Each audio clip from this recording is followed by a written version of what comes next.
Morning everyone. हमने heart का video बनाया था अपने प्रीवियस वीडियो में, हार्ट और हार्ट की फिजियोलॉजी और ईसीजी के बारे में हमने अपने प्रीवियस वीडियो में डिस्कस किया है।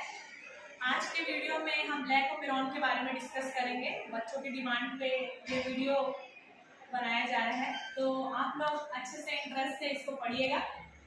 सबसे पहले ग्लाइकोपिरोन को जानने से पहले आपको ये समझना होगा कि डीएनए क्या होता है और डीएनए में जो जीन होते हैं वो क्या होते हैं। तो डीएनए तो सभी जानते हैं कि वो जेनेटिक मटेरियल होता है, डबल स्ट्रैंडेड उसका स्ट्रक्चर होता है।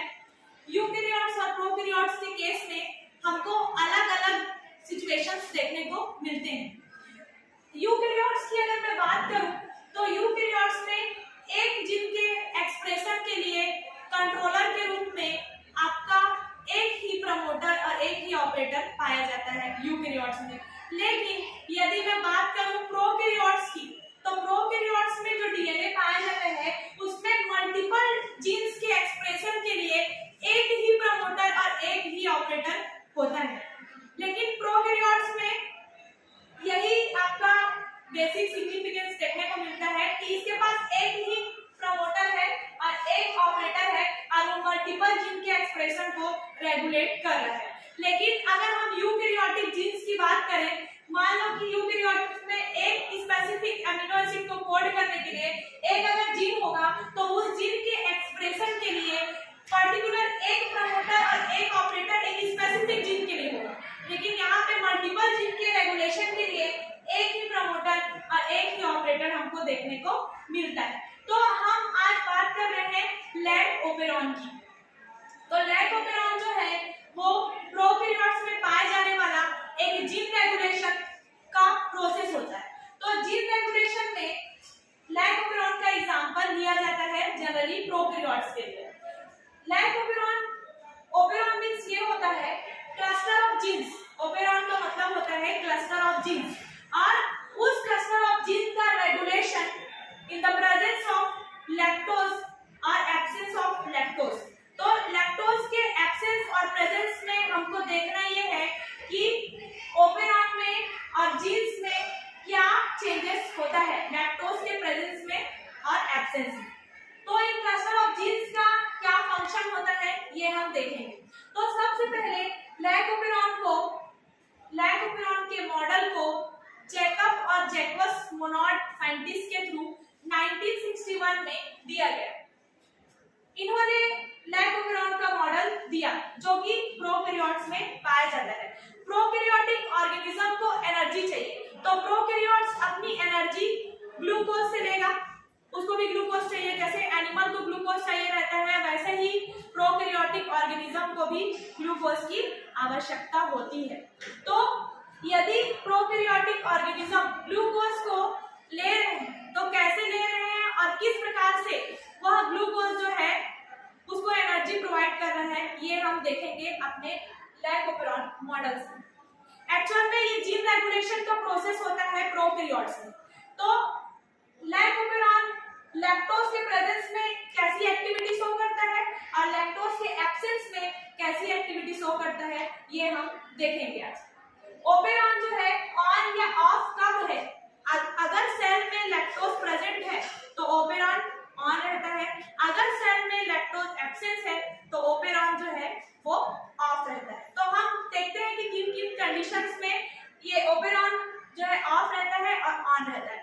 सबसे पहले इसके स्ट्रक्चर की अगर हम बात करें तो जो ग्लाइकोपिरोन होता है उसमें हमको ये देखने को मिलता है कि एक रिप्रेसर का सीक्वेंस देखने को मिलता है, एक प्रमोटर का सीक्वेंस देखने को मिलता है, एक ऑपरेटर का सीक्वेंस देखने को मिलता है। ये जो प्रमोटर, ऑपरेटर और रिप्रेसर वाला सीक्वेंस है यह कहलाता है रेगुलेटरी जीन। और स्ट्रक्चरल जीन की अगर मैं बात करूं तो स्ट्रक्चरल जीन Z, Y और A ये होता है स्ट्रक्चरल जीन। तो स्ट्रक्चरल जीन ऐसे जीन्स होते हैं जो उस बैक्टीरिया के स्ट्रक्चरल फीचर के लिए रिस्पॉन्सिबल होंगे। मतलब ये जीन्स जो है स्पेसिफिक फंक्शन परफॉर्म करेंगे उस बैक्टीरिया के अंदर। तो ये सारे जीन्स को एनकोड करके एंजाइम्स के सिंथेसिस के लिए रिस्पॉन्सिबल है, इस कारण से हम इसको बोल रहे हैं स्ट्रक्चरल जीन। तो अब हम बात करते हैं कि ये इनका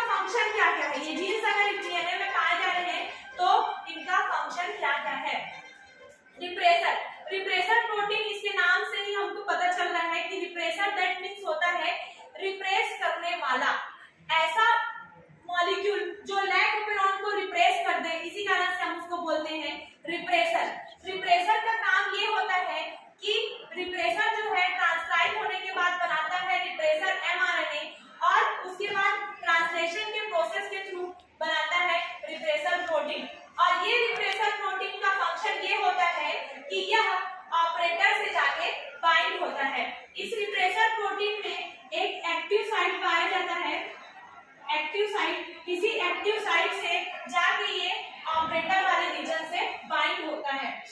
ये होता है रिप्रेसर का फंक्शन। प्रमोटर रीजन, प्रमोटर रीजन एक ऐसा रीजन होता है डीएनए का जो ट्रांसक्रिप्शन को क्या करता है, प्रमोट करता है। इस रीजन से आपका आरएनए पॉलीमरेज एंजाइम आके बाइंड करता है। आरएनए पॉलीमरेज बाइंडिंग साइट होता है आपका promoter. RNA polymerase binding site बोल सकते हैं आपके प्रमोटर को हम, ठीक है। तो प्रमोटर जो है आरएनए पॉलीमरेज बाइंडिंग साइट होता है, जहां से आपका आरएनए पॉलीमरेज जो है बाइंड होता है। तो रिप्रेसर जो है वो ऑपरेटर से जाके बाइंड होगा अपने एक्टिव साइट से, और जो आरएनए पॉलीमरेज एंजाइम है उसका बाइंडिंग साइट हो गया प्रमोटर। ये हुआ इन जीन्स का फंक्शन। ऑपरेटर जीन जो कि ऑपरेट कर रहे हैं लैकोपेरॉन को। अब अगर हम स्ट्रक्चरल जीन की बात करें तो स्ट्रक्चरल जीन में जेड, वाई और ए जीन होता है। तो जेड जो जीन है वो किसको कोड करता है, वह कोड करता है बीटा गैलेक्टोसाइडेज को, बीटा गैलेक्टोसाइडेज को। एंड जो वाई जीन है वो कोड करता है गैलेक्टोज परमिएज को, और जो ए जीन है वो कोड करता है थिया गैलेक्टोसाइडेज ट्रांस एसिटाइलेज को। यदि मैं बात करूं बीटा गैलेक्टोसाइडेज की फंक्शन की, पहले हम फंक्शन देख लेते हैं तभी हमको समझ आ पाएगा कि ये जीन जो है क्या कर रहे हैं। तो beta galactosidase, galactosidase that means ऐसा एंजाइम जो गैलेक्टोज को तोड़ सके, है ना। उसका नाम ही आपको ये समझा रहा है, इसका नेम ही यही इंडिकेट कर रहे हैं हमको कि जो गैलेक्टोज है, गैलेक्टोसाइडेज है वो क्या करेगा, गैलेक्टोज का ब्रेक डाउन, सॉरी जो लैक्टोज है वो ब्रेक डाउन करेगा। गैलेक्टोसाइडेज ये समझा रहा है हमको कि ये लैक्टोज का ब्रेक डाउन करेगा। तो लैक्टोज एक डाइसैकेराइड होता है जिसका ब्रेक डाउन अगर ये एंजाइम करता है तो वह गैलेक्टोज में और ग्लूकोज में टूटता है, गैलेक्टोज और ग्लूकोज में टूट जाता है। मतलब हमारे जो बीटा गैलेक्टोसाइडेज एंजाइम का फंक्शन ये हुआ कि ये लैक्टोज को ब्रेक डाउन कर देता है गैलेक्टोज और ग्लूकोज में, और वो भी बीटा गैलेक्टोज और अल्फा ग्लूकोज में तोड़ देता है ना। इसका फंक्शन ये हुआ, मतलब कि जो आपका लैक्टोज बैक्टीरिया के अंदर एंटर करेगा उस लैक्टोज को ब्रेक डाउन करने का काम करता है आपका बीटा गैलेक्टोसाइडेज। उसके बाद आता है आपका परमिएज एंजाइम। परमिएज एंजाइम एक ऐसा एंजाइम होता है जो कि लैक्टोज के सेल में एंट्री के लिए, मतलब लैक्टोज को परमिएबिलिटी प्रोवाइड करता है। परमिएज दैट मींस परमिएबल बनाना। तो ये जो मॉलिक्यूल है आपका डाइसैकेराइड होता है, इस डाइसैकेराइड को सेल के अंदर लाने का काम, अंदर भेजने का काम ये परमिएज एंजाइम करता है। तो मीडियम से बैक्टीरिया के सेल के अंदर लैक्टोज की एंट्री कराने का काम करता है आपका परमिएज एंजाइम। उसके बाद यदि मैं बात करूं थिया गैलेक्टोसाइडेज की, तो थिया गैलेक्टोसाइडेज ट्रांस एसिटाइलेज, इसका जनरली जितने भी स्लाइड देखोगे, जितना भी गूगल आप देखोगे, वहां पे इसका फंक्शन अननोन बताया जाता है, लेकिन इसका फंक्शन अननोन नहीं है।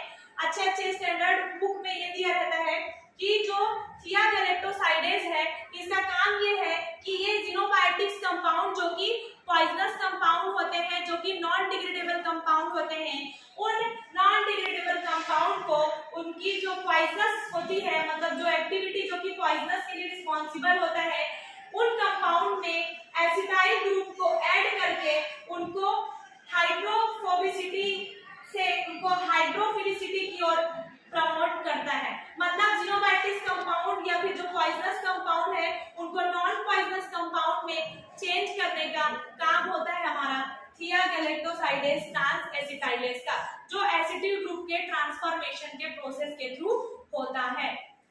अब देखेंगे कि लैकोपेरॉन का रेगुलेशन कैसे होता है। लैकोपेरॉन का रेगुलेशन के लिए हमको रिप्रेसर प्रोटीन को समझना पड़ेगा, और किन केस में लैकोपेरॉन रेगुलेट होता है ये देखते हैं। लैकोपेरॉन का रेगुलेशन जनरली दो प्रकार से होता है, एक होता है नेगेटिव रेगुलेशन और एक होता है आपका पॉजिटिव रेगुलेशन। तो हम आज बात करेंगे नेगेटिव रेगुलेशन के बारे में। नेगेटिव रेगुलेशन और पॉजिटिव रेगुलेशन होते हैं, दो टाइप के रेगुलेशन। तो हम आज बात करेंगे नेगेटिव रेगुलेशन के बारे में।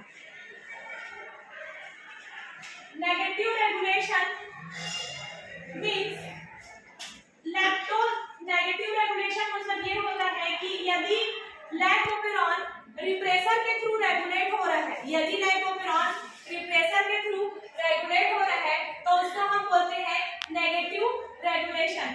और अगर लैक्टोपिरॉन साइक्लिक एएमपी के थ्रू रेगुलेट हो रहा है, अगर लैक्टोपिरॉन साइक्लिक एएमपी के थ्रू रेगुलेट हो रहा है तो उसको हम लोग बोलते हैं पॉजिटिव रेगुलेशन। यदि रिप्रेसर के द्वारा रेगुलेट हो रहा है तो उसको बोलते हैं नेगेटिव रेगुलेशन। तो हम देखते हैं कि रिप्रेसर के थ्रू हमारा जो लैक्टोपिरॉन है वो कैसे रेगुलेट होता है। तो रिप्रेसर जो प्रोटीन होता है, उस रिप्रेसर प्रोटीन की एक्टिविटी को यहाँ पे देखते हैं। दो केस होता है नेगेटिव रेगुलेशन के, दो केस होते हैं। In the presence of lactose, अगर लैक्टोज प्रेजेंट है तो क्या होगा, लैक्टोज अगर सेल में प्रेजेंट है तो क्या होगा, अगर लैक्टोज जो है वो एब्सेंट है तो क्या होगा। ये दो केस देखने को मिलते हैं हमको नेगेटिव रेगुलेशन में, जो कि रिप्रेसर के थ्रू होता है, इस कारण से उसको बोला जाता है नेगेटिव रेगुलेशन। अब देखते हैं कि यदि सेल में लैक्टोज प्रेजेंट है, यदि सेल में लैक्टोज प्रेजेंट है तो क्या होगा। यदि सेल में लैक्टोज प्रेजेंट रहता है, यदि सेल में लैक्टोज प्रेजेंट रहता है तो लैक्टोज के प्रेजेंस होने पे लैक्टोज एलोलैक्टोज के फॉर्म में चेंज हो जाता है। वह लैक्टोज, उसके लैक्टोज का डेरिवेटिव होता है एलोलैक्टोज, तो एलोलैक्टोज में चेंज हो जाता है। और यही एलोलैक्टोज जो है, मान लो कि ये वाला जो कलर हम लोग शो कर रहे हैं, ये वाला, ये है आपका एलोलैक्टोज। तो ये जो एलोलैक्टोज है, इसके लिए भी बाइंडिंग साइट होता है इसके पास। इसका जो एक्टिव साइट होता है रिप्रेसर का, जो ऑपरेटर से जाके बाइंड होता है, तो इसी साइट पे आपका एलोलैक्टोज भी बाइंड हो सकता है। तो यदि एलोलैक्टोज जो है रिप्रेसर के एक्टिव साइट से बाइंड करता है, हम देख रहे हैं अगर सेल में लैक्टोज प्रेजेंट है तो, क्योंकि जो लैक्टोज है वो एलोलैक्टोज में चेंज हो जाएगा, और एलोलैक्टोज में चेंज होने के बाद ये जो है रिप्रेसर के एक्टिव साइट से बाइंड हो जाएगा। और जैसे ही एलोलैक्टोज जो है रिप्रेसर के एक्टिव साइट से बाइंड हो जाता है, तो बाइंड होने के बाद ये रिप्रेसर प्रोटीन जो है वह ऑपरेटर से बाइंडिंग के लिए कैपेबल नहीं होता, ऑपरेटर से बाइंडिंग के लिए कैपेबल नहीं होता। पहले रिप्रेसर प्रोटीन एक्टिव था, पहले रिप्रेसर प्रोटीन एक्टिव था, लेकिन जब सेल में लैक्टोज प्रेजेंट है तो रिप्रेसर प्रोटीन हो जाता है हमारा इनएक्टिव, रिप्रेसर प्रोटीन हो जाता है इनएक्टिव, क्योंकि उसके एक्टिव साइट में एलोलैक्टोज जाकर के बाइंड हो जाता है और रिप्रेसर प्रोटीन जो है उसको इनएक्टिव कर देता है। उसकी ये कैपेबिलिटी समाप्त हो जाती है कि वो ऑपरेटर से जाके बाइंड करे। अब हम देखते हैं कि अगर लैक्टोज सेल में है और रिप्रेसर अगर इनएक्टिव है तो जीन्स के ऊपर क्या प्रभाव पड़ेगा। हमारा जीन्स जो है, जितने भी जीन्स हैं हमारे स्ट्रक्चरल जीन्स, वो इजीली क्या होंगे, ट्रांसक्राइब होंगे, ट्रांसक्राइब होंगे और ट्रांसलेशन के थ्रू सारे एंजाइम्स जो है बनेंगे। क्योंकि आप सभी को पता है कि जो एंजाइम्स होते हैं वो प्रोटीन ही होते हैं, जो एंजाइम्स होते हैं वो प्रोटीन होते हैं। All enzymes are proteins, but all proteins are not enzyme।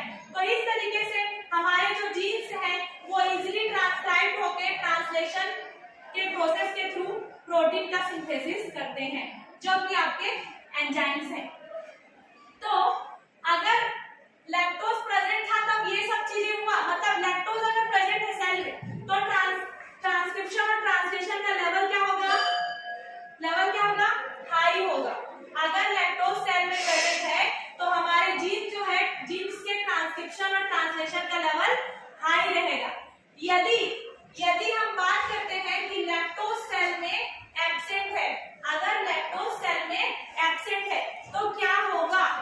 तो एक चीज और बता दूं आपको कि लैक्टोज अगर प्रेजेंट है सेल में तो नेगेटिव रेगुलेशन के केस में अगर लैक्टोज सेल में प्रेजेंट है तो हमारा ओपेरॉन कहलाता है ऑन। अगर लैक्टोज प्रेजेंट है तो हमारा ओपेरॉन कहलाता है ऑन। मतलब कि लैक्टोज के प्रेजेंट में जो हमारा लैक ओपेरॉन है वो क्या रहेगा? ऑन रहेगा। On that means transcription translation का जो लेवल है वो क्या रहेगा? हाई रहेगा। तो ये हो गया ऑन के केस। और हम लैक ओपेरॉन को इंड्यूसिबल ओपेरॉन के नाम से जानते हैं क्योंकि जो हमारा लैक ओपेरॉन है वो इंड्यूस होता है लैक्टोज के थ्रू। इस तरह से लैक ओपेरॉन को इंड्यूसिबल ओपेरॉन के नाम से जाना जाता है। वेरियस कॉम्पिटिटिव एग्जाम में ये पूछा जाता है कि जो लैक ओपेरॉन है उसको किस नाम से जाना जाता है। बच्चे जनरली कंफ्यूज हो जाते हैं कि ट्रिप्टोफैन ओपेरॉन और लैक ओपेरॉन में कौन सा इंड्यूसिबल ओपेरॉन है। तो हमारा जो लैक ओपेरॉन है वही होता है इंड्यूसिबल ओपेरॉन क्योंकि वो लैक्टोज के प्रेजेंस में इंड्यूस हुआ। अब देखते हैं कि अगर लैक्टोज एब्सेंट है, अगर लैक्टोज जो है वो एब्सेंट है, सेकंड वाला केस देखेंगे कि अगर लैक्टोज एब्सेंट रहेगा तो क्या होगा। तो अगर लैक्टोज जो है मेरा एब्सेंट रहता है तो क्या होता है? बस थोड़ा सा चेंजेस की जरूरत है, बाकी सारी चीजें जो है सेम रहेगी। बस हमारे जीन्स का ट्रांसक्रिप्शन ट्रांसलेशन जो है वो रुक जाएगा। देखो अगर सेल में लैक्टोज जो है एब्सेंट है तो क्या होगा? अच्छा एक चीज हमने मिस कर दिया कि लैक्टोज प्रेजेंट रहता है तो आरएनए पॉलीमरेज यहाँ बाइंड होगा और आरएनए पॉलीमरेज की बाइंडिंग पे ही ट्रांसक्रिप्शन ट्रांसलेशन होगा। इतना तो आप लोगों को पता ही है कि जब तक आरएनए पॉलीमरेज बाइंड नहीं होगा तब तक ये ट्रांसक्रिप्शन का प्रोसेस नहीं होगा, ना ही आपका आगे ट्रांसलेशन होगा। तो आरएनए पॉलीमरेज की बाइंडिंग इजीली होती है क्योंकि ये वाला रीजन आपका फ्री है, रिप्लेसर बाइंड नहीं है यहाँ पे, तो इजीली आपका आरएनए पॉलीमरेज जो है वो जाएगा कहां तक? स्ट्रक्चरल जीन तक के, और ट्रांसक्रिप्शन होगा और ट्रांसलेशन होगा। लेकिन यदि हमारे पास लैक्टोज अगर एब्सेंट है तो हमारा रिप्रेसर प्रोटीन क्या रहेगा? एक्टिव रहेगा। हमारा रिप्रेसर प्रोटीन क्या रहेगा? एक्टिव रहेगा। और ये हमारा रिप्रेसर प्रोटीन जो है वह जाके बाइंड करने के लिए कैपेबल हो जाएगा किससे? ऑपरेटर से। हमारा रिप्रेसर प्रोटीन जो है ऑपरेटर से बाइंड होने के लिए कैपेबल हो जाएगा। जब लैक्टोज एब्सेंट है तब तो रिप्रेसर यदि ऑपरेटर से बाइंड होगा तो सीधी सी बात है ना कि आपका जो आरएनए पॉलीमरेज है वह प्रमोटर से बाइंड होने के लिए क्या करेगा? ये इनहिबिट करेगा। आरएनए पॉलीमरेज की बाइंडिंग को इनहिबिट करने का काम करेगा। और मान लो कि आरएनए पॉलीमरेज यदि प्रमोटर से बाइंड हो भी जाता है तो उसके फर्दर एक्टिविटी को, उसके प्रोसेसिविटी को रोकने का काम करेगा इनहिबिटर। बाइंड तो हो सकता है क्योंकि ऑपरेटर से पहले प्रमोटर आ रहा है, लेकिन ये भी बोला जाता है कि ये इसकी बाइंडिंग को रोकता है। लेकिन यदि आरएनए पॉलीमरेज आके बाइंड होता है प्रमोटर से तो प्रमोटर से बाइंडिंग तो होने दे देगा, लेकिन ये रिप्रेसर जो है उसको आगे नहीं बढ़ने देगा क्योंकि रिप्रेसर प्रोटीन उसकी एक्टिविटी को क्या करेगा? रिप्रेस कर देगा।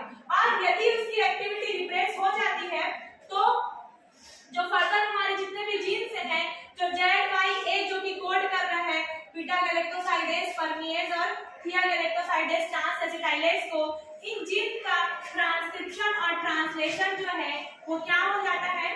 ट्रांसक्रिप्शन और ट्रांसलेशन जो है वो क्या हो जाता है? इनहिबिट हो जाता है। इनहिबिट हो जाएगा ट्रांसलेशन और ट्रांसक्रिप्शन जो है इन जीन्स का। तो ट्रांसलेशन ट्रांसक्रिप्शन का जो लेवल है वो लो रहेगा। In the case of absence of lactose, lactose यदि सेल में एब्सेंट है तो ट्रांसक्रिप्शन ट्रांसलेशन का लेवल लो है। अगर सेल में लैक्टोज प्रेजेंट है तो ट्रांसक्रिप्शन ट्रांसलेशन का लेवल हाई है। तो ये हुआ हमारे लैक ओपेरॉन का नेगेटिव रेगुलेशन। नेगेटिव रेगुलेशन में हम लोगों ने आज देखा कि लैक्टोज के प्रेजेंस में लैक ओपेरॉन के जीन्स की क्या सिचुएशन रहती है और लैक्टोज के एब्सेंस में जीन्स का क्या सिचुएशन रहता है। क्या वो ट्रांसक्राइब होते हैं कि नहीं होते और प्रोटीन बनते हैं कि नहीं बनते। Thank you so much.